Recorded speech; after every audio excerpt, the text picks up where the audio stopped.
So we're going to drive from Coral Bay through to Paphos itself.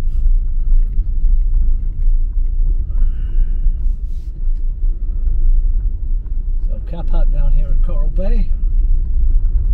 It's the 2nd of December.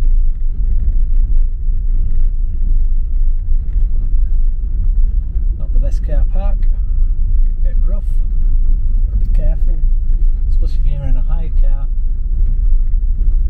If you burst a tyre or take the exhaust off or rip the sump out, then it's going to cost you.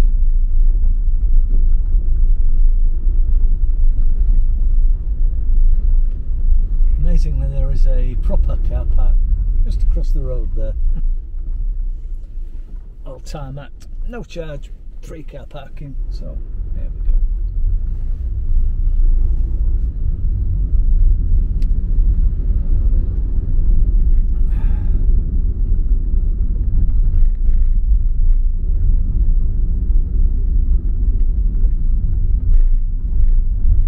Speed bumps all over Cyprus. Bit of a pain, bit like the UK. It's okay when you know they're coming up, it's when you don't see them on a night and you go crashing into them. And over here they're kind of a bit of a mishmash. Some very vicious, others less so. Okay, we're heading into Coral Bay Strip. On the left is the Crown Horizon Resort Hotel. On my right there is the Chinese and Indian restaurant, Blazing Saddles Pub.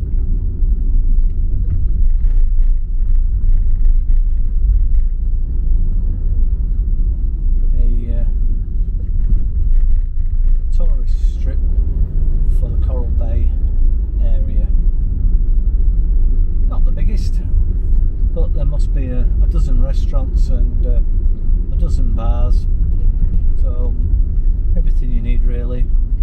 Little kiosks, supermarkets, shops, takeaways, and at the roundabout that we're coming up to in a moment, if you turn left here, then maybe a couple hundred metres on the right is Paphos Supermarket, a huge supermarket. So, if I was to turn left here on the roundabout, I'd be going towards the Akamas and the St George Peninsula. I'm going to be turning right. I'm going in to Paphos. So this is Tomb of the King's Road, or Coral Bay Road. Tomb of the King's Road turns into Coral Bay Road. It's one road straight into Paphos.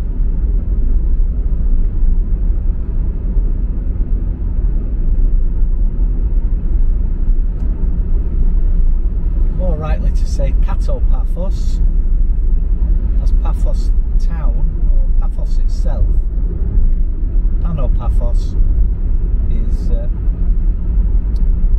a steep hill, and it's kind of situated on top of a large hill, whereas Paphos, Lower Paphos, is the harbour area, tourist area, where most people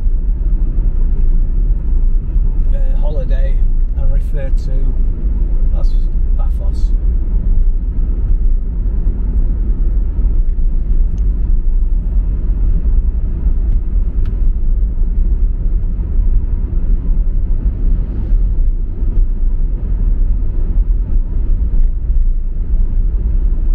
Beautiful sunny day today. It was very rough yesterday, but today beautiful sunny day. But the sea is still a bit choppy. So what looks like smoke ahead is actually sea spray, because here at this beautiful bay at Chrysochous, beautiful rolling waves here. Well, it's normally a beach. In fact, I can see on the road the amount of debris that has been thrown over in the storms over the last few days.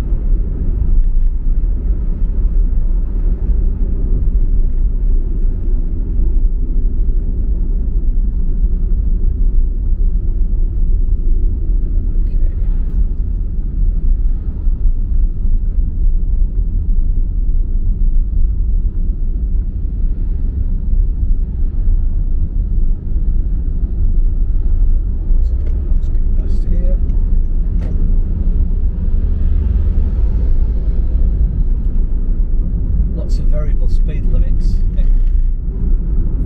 30 kilometres an hour it says there. Quite a vicious speed bump, two-way traffic on here. Chrysochous village is up the hill on the left here.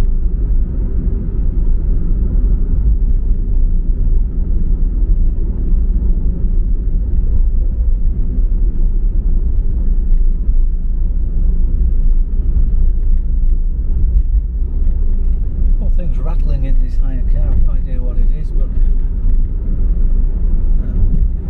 it's these coffee holders.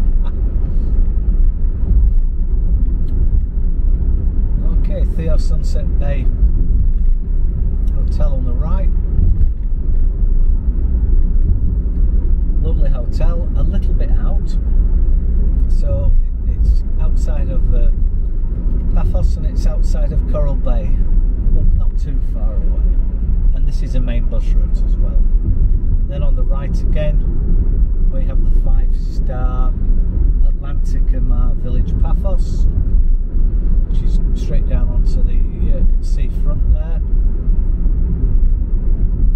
Variety of shops and supermarkets, little tavernas.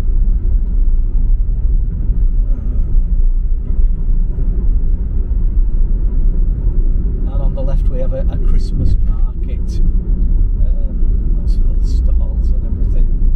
As Christmas is coming up, I think that's on for 2 days, the 2nd and 3rd of December. It's outside, luckily the weather's lovely. Due to the new COVID restrictions, anything Christmas wise has now got to be approved by the government.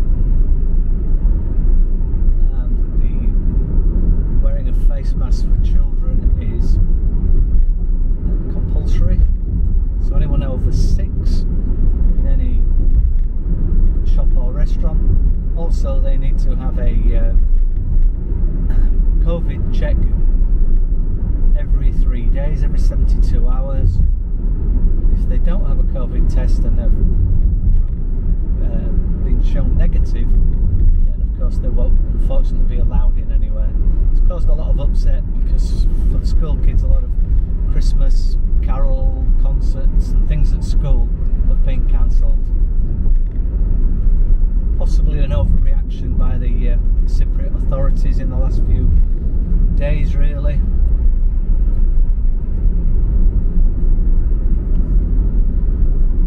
As you can see, driving along this road we have a variety of restaurants. We have Papadom's Indian Tandoori restaurant, very popular. Again, this kind of road, coast road, is lined with hotels, restaurants and bars. So on the left here we've got the little golf course. It's more of a pitch and putt. It's a 9-hole par 3 golf course. No membership required, just pay your money and have a little play.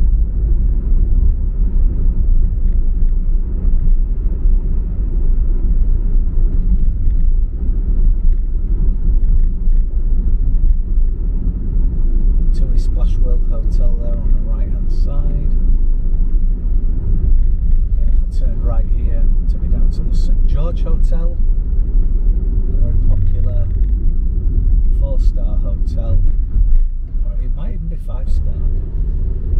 only reason I'm hesitating is because it is closed, and normally the 5-star hotels do stay open.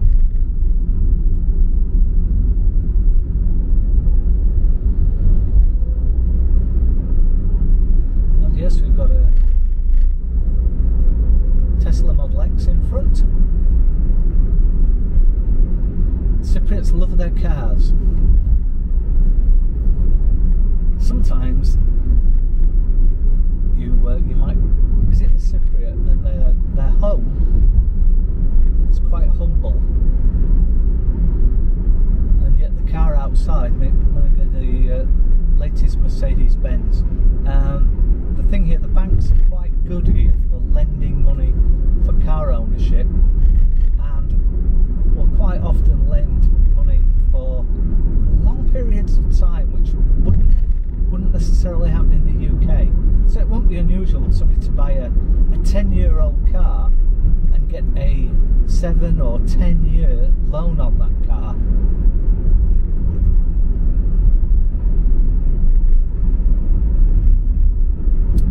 Cars out here tend to last a long time. There'll be a lot of cars that are way over 20 years old. Way over. And if you were to think of buying a car here, then to buy a 25-year-old Vauxhall Corsa or Opel Corsa as it might be here, or a Honda Jazz, it will be several thousand, whereas cars in the UK at that kind of age would be going for £400, £500, £600, £700. Here they're still talking in thousands of euros for a car that you would consider as well past its sell-by date. Of course, the thing is, there's no salt on the roads here other than sea salt. So generally the cars don't rust. They live in the sunshine. Yes, it might rain, but then it's dry. 2 days ago it absolutely pelted down here. I mean, rivers running around the streets, and now you look round and there is virtually no sign of wet. It's actually 20 degrees out there. Of course, we're talking centigrade. So 20 degrees, I don't know, mid-60s Fahrenheit. Petrol stations here, again something that you might not be used to in the UK or from other European places, and that is everywhere serves you. You'll pull in, somebody will open your petrol cap filler and ask you how much you want. So you either say, well, fill it up, or 10 euros worth, or 30 euros worth, etc. And they do it all for you. And quite often they'll wash your windows for you as well. It's just part of the service here. So often, certainly you see the British jump out of the car and try and grab the hose for the petrol dispenser themselves, try and dispense their own petrol, and somebody will come and take it off them, and they will do it. Don't worry, it's quite normal. Also, it's quite normal to pay the actual person who's dispensed the petrol. So if you're paying by cash and you want 20 euros, you just give it to the person who's giving you the petrol. You don't need to go into the cashier booth or anything, unless of course you're paying by card. If you're paying by card, then you need to go in, just like would in the UK, and say pump number 4 or pump number 5.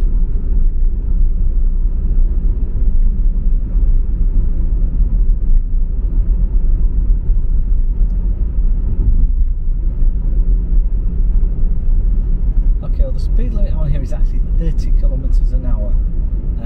I'm doing 50 kilometres an hour, and that feels quite slow. The speed limits here tend to be very low, so even the motorways, the speed limit is 100 kilometres an hour, just about 65 miles an hour. Not particularly fast for European standards of driving.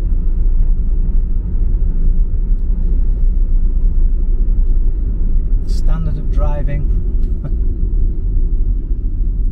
Standard of driving in Cyprus is pretty poor, unfortunately. It's possibly because we have Cyprus has so many tourists from so many nationalities. In Cyprus they drive on the same side of the road as the British, so to all of Europe except for Cyprus and Malta, that's the wrong side of the road. Of course, for the British, that's the right side of the road, which of course is the left side of the road, but you know what I mean. Drive defensively here. Just because the lights are red or just because the lights are green doesn't really mean that somebody isn't going to go straight through whatever the colour is for them. It happens. It's not unknown for, certainly I've been driving on a dual carriageway and seeing headlights coming towards me because somebody is coming the wrong way down the dual carriageway. It's not uncommon. There's lots of little minor bumps here. The thing is, if you have an accident in Cyprus at all, you must leave where any damage has occurred. Doesn't matter whether there's anyone that's been hurt or not. See, somebody just stopping there. Lights were green, they stopped. Lights are red, clearly you can see they're through those lights. They don't understand what the hell green, red means. Don't know if they're all colourblind. It's terrifying. When you're new here, the fact they'll stop on a green light and go through a red is shocking. The government here are trying to do something about it. They're introducing cameras on lights. They have speed cameras. They have police with speed guns. Doesn't really seem to deter the locals, and the tourists, well, they're just caught up in it all. How do we tell tourists from locals? Well, it's the number plate. A red number plate generally means that you're a tourist, because these are hire cars. Hire cars have red number plates.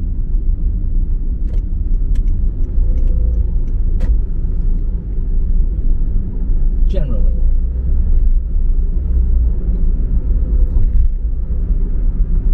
So that tourist could be British, could be French, could be German, could be Russian, Dutch, you name it. Any other kind of number plate will generally indicate that they are a local. So I would say definitely the car in front of me is a local. And not only can I tell by his number plate, but so far his lack of indicating anything. Because again, they only think the indicators are a toy to be played with occasionally. Okay, well, we're nearly down at Paphos now. It's been a bit long as this video at 18 minutes.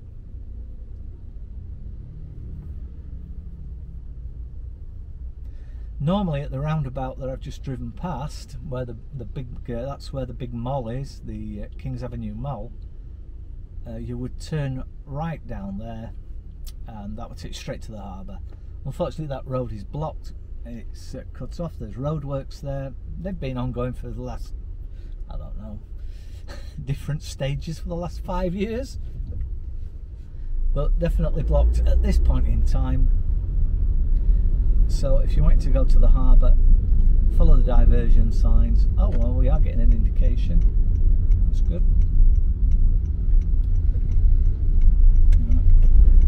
We do have right of way. Everybody seems to be very nervous.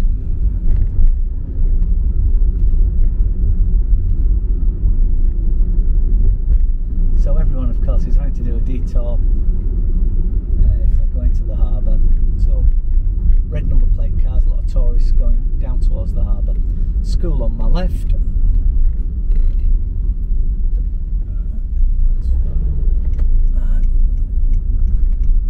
down this road. And we're now heading into the tourist heart. So again, hotels, restaurants, bars.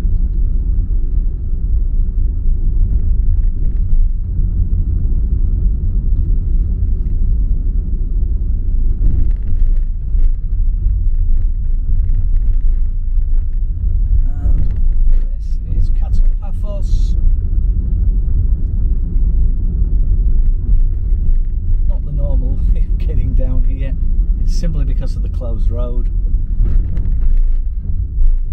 the guy in front, obviously going his way.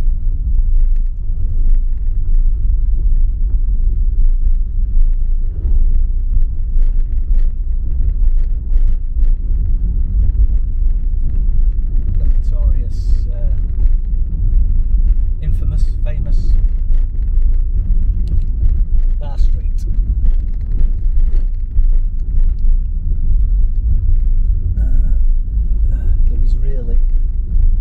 There are 2 or 3 bars, 1 or 2 restaurants still operating on this street, but it really is just a disaster zone. It used to be a fantastic tourist attraction. It's nothing to do with COVID. It's been like this a long time now. Nobody seems to care.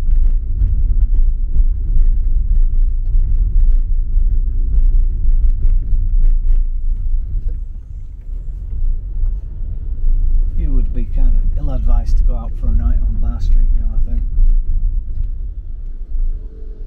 There isn't very much. Okay, so we're just definitely not a tourist.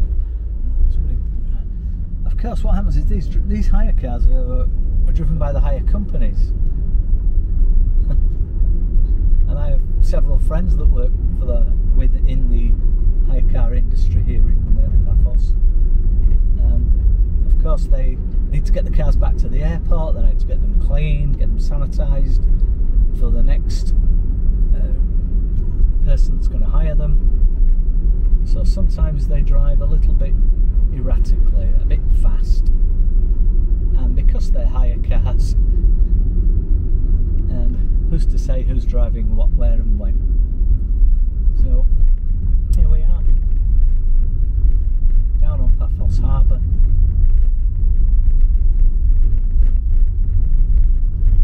Harbour area.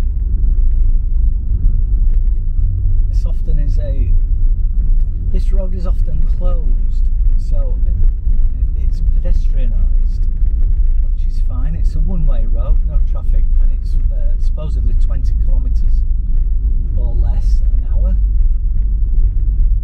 It's quite a cobbled, so it's quite rough.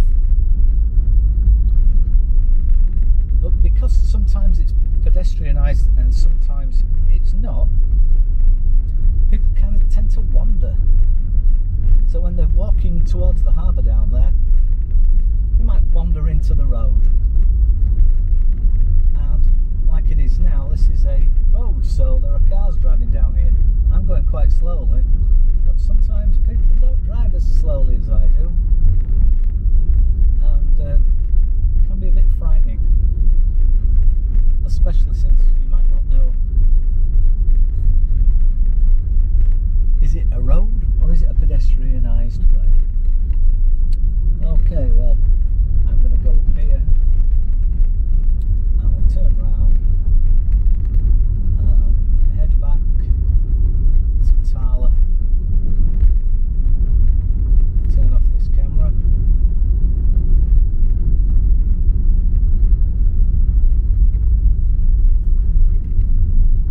And get myself off back home.